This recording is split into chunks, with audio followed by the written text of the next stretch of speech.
Emile Griffith's fists were feared across the boxing world, but what haunted him most wasn't what happened inside the ring. Because behind the titles and toughness was a secret so dangerous it forced him to live a double life. As Griffith comes over to console with him, and Dr. Schiff works over him. One cruel taunt from Benny Parrott triggered one of the most violent, unforgettable nights in boxing history. It wasn't just an insult, it was a threat. It left one man dead and the other carrying a skeleton in the closet, and a guilt that would haunt him for the rest of his life. How did one word change boxing forever? And how did Griffith become a legend when his whole life was a lie? To understand how it all took root and how it nearly destroyed him, we have to go back to where it all began. But before we do, let us know where you're watching from in the comments below. Emile Griffith didn't grow up dreaming of championship belts. In the 1940s, he was just another kid in St. Thomas, one of 8 children, scraping by in a noisy working-class home. Life was simple: chores, music, survival. No one expected greatness. But all that changed when the Griffith family moved to New York City. The pace was different. So was the pressure. To help out, Emile took a job in a Manhattan hat factory. He was quiet, built like a statue, and strong as hell. His boss, Howie Albert, saw it and made a suggestion that would change everything. You ever think about boxing? At first, he stepped into the gym out of curiosity, but what trainers saw was raw talent, speed, balance, instinct. Within months, he was winning amateur tournaments, beating more experienced fighters with ease. His rise wasn't slow, it wasn't subtle. He was a natural. By the late 1950s, Griffith was tearing through the welterweight division. Sharp jab, slick footwork, a ring IQ years beyond his age. He didn't just win, he made good fighters look average. And outside the ropes, he was just as disarming, polite, humble, charismatic without trying. In a sport filled with loudmouths, Griffith didn't need to talk. He let his hands speak for him. In 1961, his moment came, a title shot against Benny "Kid" Parrott. Griffith boxed beautifully, took the belt, and proved what insiders already knew. He wasn't just a contender. He was the future of the division. And for a brief moment, everything seemed possible. Griffith wasn't just racking up wins. He was making history. He fought a record 337 championship rounds, a staggering number that speaks to a kind of endurance most fighters only dream of. He didn't duck opponents, didn't cherry-pick easy fights. He showed up, took on anyone, and proved over and over that he belonged at the top. But there was always more going on than what fans saw in the ring. Boxing demanded a mask, one built on toughness, masculinity, and bravado, and Griffith wore that mask well. To the public, he was everything a champion was supposed to be: skilled, composed, unshakable. But behind the scenes, he was forced to bury a truth that society and the sport had no room for. And that pressure? It was relentless. In an era that punished anything outside the norm, Griffith had to stay alert at all times, not just to avoid punches, but to avoid suspicion. He knew that one wrong word, one slip, could unravel everything he'd built. Yet somehow, he still delivered. He kept winning, kept drawing crowds. He was respected by his peers, adored by fans, and hailed as one of the most technically gifted fighters of his generation. But the divide between the man and the myth was growing. He was balancing on a knife's edge, living 2 lives, one in the spotlight, the other in the shadows. It was only a matter of time before those worlds collided. The only question was when. And when they did, it would be in the ring, with Benny "Kid" Parrott standing in the opposite corner. The night of March 24, 1962, wasn't just another night at Madison Square Garden. It was the kind of night that changes everything. Emile Griffith and Benny Parrott weren't just fighting for a belt. They were dragging something much heavier into the ring: wounded pride, personal pain, and a secret that had no place in America. Griffith had already taken Parrott's welterweight title once. Parrott took it back in a controversial decision. By the time they met for the third time, the tension wasn't just thick, it was toxic. Everyone knew this fight had history behind it, but no one was prepared for the moment that lit the fuse. Because what really set the night apart happened before a single punch was even thrown. At the weigh-in, Parrott leaned in and spat out a word that shattered everything. Maricón, a Spanish slur for a gay man. In a time when any hint of homosexuality could end a career, that word wasn't just an insult, it was a threat. And Griffith heard it loud and clear. When the two men stepped into the ring, the stakes had changed. This wasn't about titles anymore. This was about rage, about survival, about one man being forced to prove, again, that he belonged in a world that barely tolerated him. The fight aired live on ABC. Millions of Americans tuned in, expecting a boxing match. What they got was a storm. The early rounds were brutal, with both fighters digging in and trading punishment. But underneath the rhythm of punches, something darker was building. Griffith wasn't just fighting for victory, he was exercising humiliation. And as the rounds wore on, you could see it in his eyes. He wasn't going to let this insult go unanswered. The crowd felt it, the commentators felt it, hell, I felt it. And I'm sure you did too. Everyone watching knew something dangerous was about to unfold. By the 12th round, the fight had turned into something far more disturbing than sport. Griffith cornered Parrott against the ropes, and then the dam burst. He threw 29 punches in just over 6 seconds. No footwork, no strategy, just raw fury, unleashed without hesitation. This wasn't a boxing combination. It was a violent reckoning, triggered by humiliation, buried pain, and years of silence. Griffith didn't stop because something inside him had snapped, and the referee, Ruby Goldstein, froze.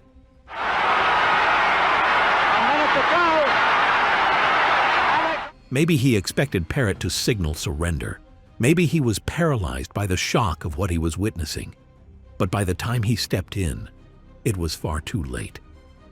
Parrott had slumped in the ropes, unconscious, long before the final punch landed. The crowd's cheers died instantly as reality set in.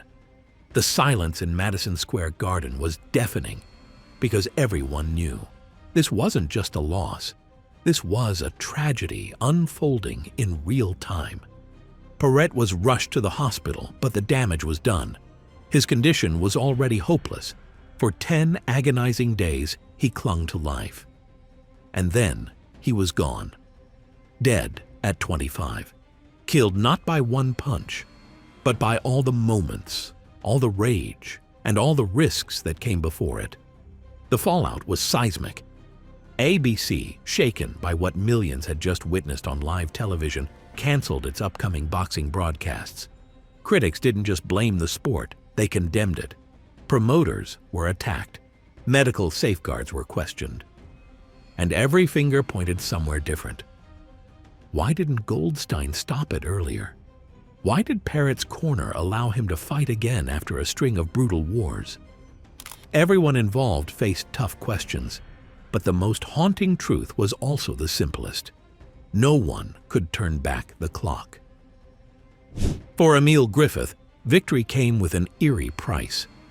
In interviews, he spoke about the nightmares that haunted him, waking up drenched in sweat, replaying that moment over and over, seeing Parrott's limp body in his dreams. The guilt followed him everywhere. Sometimes he wondered why it was Parrott who died and not him. But it wasn't just nightmares he had to face. Griffith began receiving hate mail, letters from strangers, from Parrott's supporters, accusing him of being a murderer. People believed he had killed Benny on purpose, that it wasn't just rage but cold intent. He'd won the fight and reclaimed the title, but victory came with a cost he never stopped paying. The tragedy changed the sport, at least on paper. Medical standards were reviewed, safety protocols updated, and the role of television in broadcasting violence was questioned. But for Griffith, the fight left a scar that went deeper than any headline or rule change. Every handshake, every headline, Every cheer carried an unspoken footnote. That's the man who killed Parrott. And the cruelest irony? That wasn't the full weight he carried. Because beyond the gloves and the guilt, there was a deeper battle, a quieter war Griffith fought every single day. He was living a lie in plain sight. His career, his reputation, even his safety depended on a secret never slipping. Most fans never saw it. They saw the smile, the charm, the title belts. But behind the cameras, Griffith was someone else, champion by day, exile by night. That kind of pressure doesn't just shape a man. It breaks him in slow, invisible ways, and eventually, it would catch up with him. Life outside the ring demanded a kind of strength the boxing world never saw and rarely respected. He was praised for his toughness, his resilience, his ability to endure punishment and still come out on top, but no championship belt could protect him from the danger of being himself. In the America of the 1950s and 60s, being openly bisexual wasn't just taboo, it was illegal.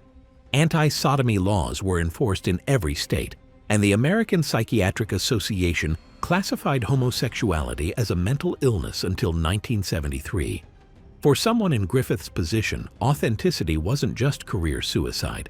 It risked arrest, public humiliation, or forced institutionalization. So he did what countless others were forced to do. He split himself in two. He never liked labels, but he knew the stakes. To the public, he was the charming, clean-cut champion, always smiling, always saying the right thing. But in private, he clung to fleeting moments of freedom, nights when he could finally breathe, even if only for a few hours at a time, even if he had to look over his shoulder while doing it. He lived on the edge of exposure, where the wrong rumor could end everything. And the rumors were always there. Trainers whispered, promoters turned a blind eye, even fighters speculated. But no one dared to confront him outright. It was an open secret that floated through gyms and locker rooms, spoken about only when doors were shut. That silence was both a shield and a threat. Everyone knew the consequences if it ever became public. But all it took was one word to shatter that fragile illusion. When Benny Parrott called him Mari Khan at the weigh-in, it wasn't just an insult, it was an attack on his very existence. That single word cut through Griffith in a way no punch ever could. It reminded him that no matter how many titles he won, he'd always be one slip away from losing it all. So he did what he had to do. He played the role the world expected. In 1971, he married dancer Mercedes Donnestorg. The marriage lasted just 2 years. It muted the whispers for a while, but it didn't change the truth. When the lights faded and the crowds went home, Griffith found refuge in the shadows of New York. He became a regular at Manhattan's gay bars, places where he could finally drop the act. But even those bars were never truly safe. Police raids were common, and being caught could mean arrest or having your name printed in the papers. For someone like Griffith, the risk was enormous. Still, those fleeting nights offered him something he couldn't find anywhere else: freedom, a moment to just be. But that freedom came at a cost. The loneliness of living a double life weighed heavily. "I like men and women both, but I don't like to be boxed in. I'm just me," Griffith once said. It was a quiet plea to be understood. He craved connection, but fear kept his walls high. He built friendships and relationships, but he could never share his full self. The world he lived in was brutal to men like him. Homophobia wasn't just part of the culture. It was written into law, enforced by police, and echoed by the media. And in boxing, where toughness and masculinity were everything, there was zero room for anyone who didn't fit the mold. Griffith had to fight to prove himself again and again, not just for titles, but for his very identity. Every smile, every handshake, every press appearance was a performance. And that performance, day after day, left scars no one could see. It's hard to imagine the toll that takes. It wasn't just risky, it was dangerous. So he kept quiet, kept the truth buried. And over time, the hiding, the fear, The constant double life. It shaped everything, how he lived, who he trusted, and how close he let anyone get. Even in his proudest moments, there was a shadow, the knowledge that the love he received came with conditions. They adored the boxer, but they wouldn't have accepted the man. But secrets don't stay buried forever. By the time the 1990s rolled around, the world had begun to change, but not fast enough for someone like Griffith to feel truly safe. And one night in New York would prove just how treacherous it still was for him to reach for even a sliver of freedom. It was 1992. Emile Griffith was 54, long retired from the spotlight, but still searching for small moments of comfort in the city he called home. That night, he stepped out of a Manhattan bar, a place where he could finally breathe. But the world outside hadn't changed as much as he'd hoped. The danger he'd dodged for decades was still waiting, and this time, it didn't miss. On the sidewalk, a group of men confronted him. We don't know what was said. What we do know is that they beat him viciously. Fists, boots, rage. It wasn't simple mugging. It was a message. The attack, though never formally ruled a hate crime, bore all the marks. A reminder that, even in the 90s, and hell, even now, being different could get you killed. Griffith was left unconscious on the street, bloodied and battered, broken ribs, head trauma, bruises everywhere. He spent the next 4 months in a hospital bed, healing from a beating that had nothing to do with boxing. This was a man who'd survived wars in the ring, and yet this almost ended him. But the deeper wound was knowing, after a lifetime of hiding, of trying to play by the rules, the world had caught up to him anyway. The scars from that attack didn't stop at the surface. By the early 90s, Griffith was already showing signs of deep neurological damage. Slurred speech, memory lapses, confusion. Years of punishment in the ring were catching up. Doctors called it dementia pugilistica, or boxer's syndrome. A slow, merciless unraveling caused by repeated head trauma. But the beating didn't just accelerate it, it kicked the decline into overdrive. It's a cruel twist. The violence he'd endured for his career, and now for his identity, was robbing him of himself, piece by piece. Just imagine that. A man who once stood toe-to-toe with legends now couldn't walk a city block without fear. And the price of fame, of hiding, of survival, it was all coming due. The attack wasn't just a personal tragedy. It was a stark reminder of the dangers LGBTQ+ people still faced everywhere, even in a city as big and supposedly accepting as New York. This was 1992, decades after Stonewall, and yet the violence and hatred still lurked in the shadows. Griffith's story had never been just about boxing. It was about survival in a world that refused to make room for someone like him. Every moment of authenticity came with a cost. And that night, the cost was nearly everything. His recovery was slow and incomplete. The bruises faded, but the damage to his mind and spirit lingered. Griffith withdrew from the world, and the loneliness he'd carried for decades only deepened. He knew now, more than ever, that the world would never fully accept him. Not the fighter, and certainly not the man. But if you look at what happened next, you'll see that he didn't just disappear into the background. Even as his health unraveled, he showed a quiet defiance. The attack didn't erase his legacy. It made it more complicated, flawed, complex, deeply human. The myth faded. The man remained. Most people remember Emile Griffith as the man who took on all comers, broke records, and became a 6-time world champion. But in the end, that powerful image faded.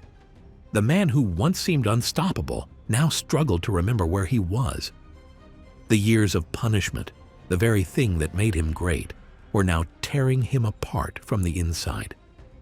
Griffith developed dementia pugilistica, what we now call CTE. The fighter who once saw everything coming now couldn't recall simple names. At first, people called it aging, but those close to him knew better.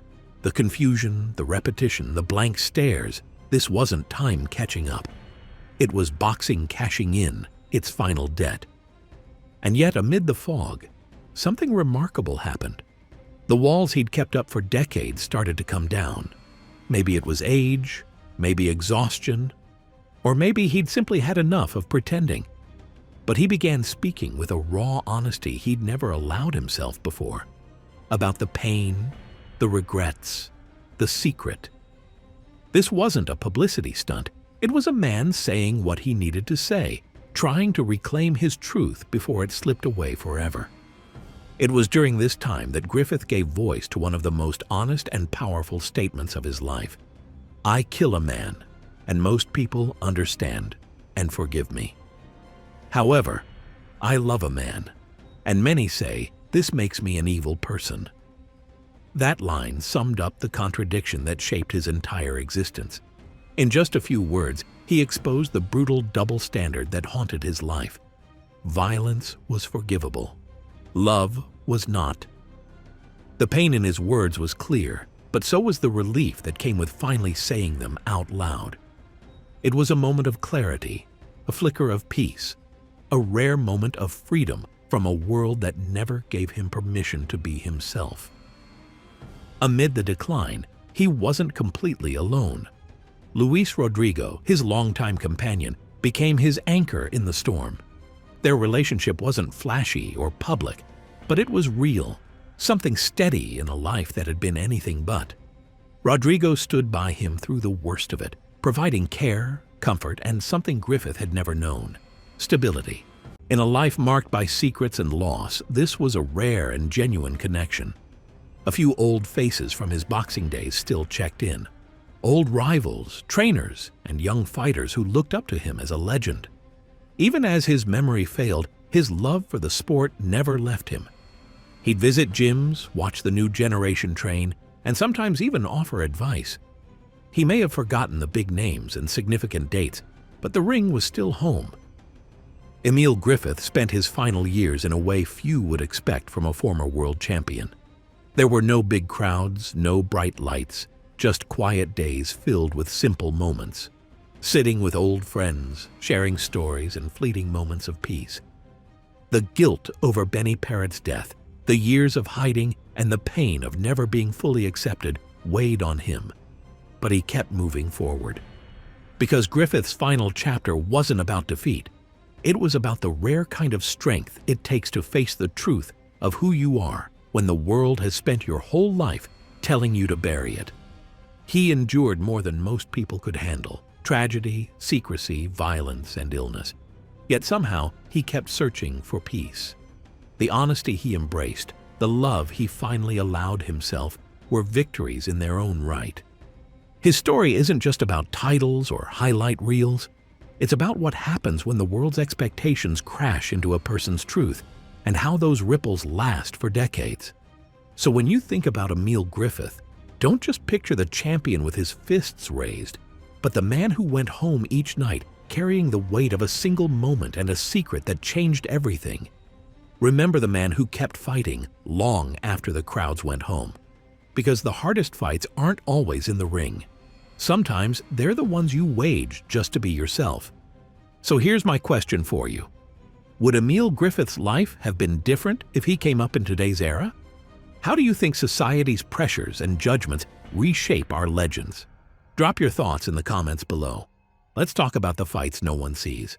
And if you were there for Griffith versus Parrott, don't forget to hit the like button and subscribe so we can keep diving deep into the stories beyond the ring. See you in the next one.